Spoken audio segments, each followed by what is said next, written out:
किसी नगर में एक सेठ जी और एक सेठानी जी रहती थी। सेठ जी के 4 बेटे और 4 बहुएं थी। सेठ जी मां लक्ष्मी जी के अनन्य भक्त थे। एक समय की बात है, सेठ जी से लक्ष्मी जी रूठ गई और उनके घर से जाते जाते बोली, मैं जा रही हूं और मेरी जगह नुकसान आ रहा है, तुम तैयार हो जाओ, लेकिन मैं तुम्हें अंतिम भेंट जरूर देना चाहती हूं, मांगो जो भी इच्छा हो। सेठ जी बहुत समझदार थे। उन्होंने माता लक्ष्मी से विनती करी, माता, नुकसान आए तो आने दो, लेकिन उससे कहना कि मेरे परिवार में आपसे प्रेम बना रहे, बस मेरी यही इच्छा है। लक्ष्मी जी ने तथास्तु कहा और अंतर्ध्यान हो गई। कुछ दिनों के बाद सेठ जी की सबसे छोटी बहू खिचड़ी बना रही थी। उसने नमक आदि डाला और अन्य काम करने लगी।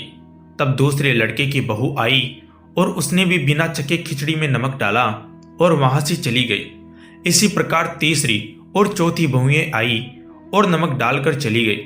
इसी प्रकार सेठानी जी भी आई और खिचड़ी में नमक डालकर चली गई। शाम को जब सेठ जी आए और सबसे पहले खाना खाने बैठे तो पहला निवाला मुंह में लेते ही उन्होंने देखा नमक तो बहुत ज्यादा है, लेकिन वह समझ गए कि नुकसान आ चुका है।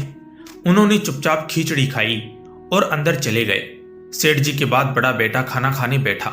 पहला निवाला मुंह में लिया, पूछा, पिताजी ने खाना खा लिया क्या? सभी ने उत्तर दिया, हाँ खा लिया। बड़े बेटे ने पुनः पूछा, क्या कहा उन्होंने? सभी ने उत्तर दिया, कुछ नहीं बोले। अब लड़के ने सोचा कि जब पिताजी ही कुछ नहीं बोले तो मैं चुपचाप खा लेता हूं।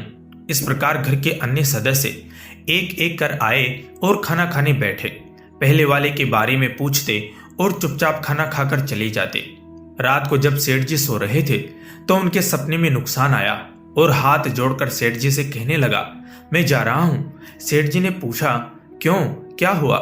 तब नुकसान कहता है, आप लोग 1 किलो तो नमक खा गए, लेकिन बिल्कुल भी झगड़ा नहीं हुआ। मेरा यहां कोई काम नहीं है। झगड़ा और कमजोरी हानि और नुकसान की पहचान है। जहां प्रेम है वहां लक्ष्मी जी का वास है। ऐसा कहकर नुकसान सेठ जी के घर से चला गया और लक्ष्मी जी सेठ जी के घर पुनः आकर विराजमान हो गई। तो दोस्तों, कैसी लगी आपको ये कथा? कमेंट करके जरूर बताएं। अच्छी लगी हो तो लाइक करें और चैनल को सब्सक्राइब जरूर करें। धन्यवाद दोस्तों।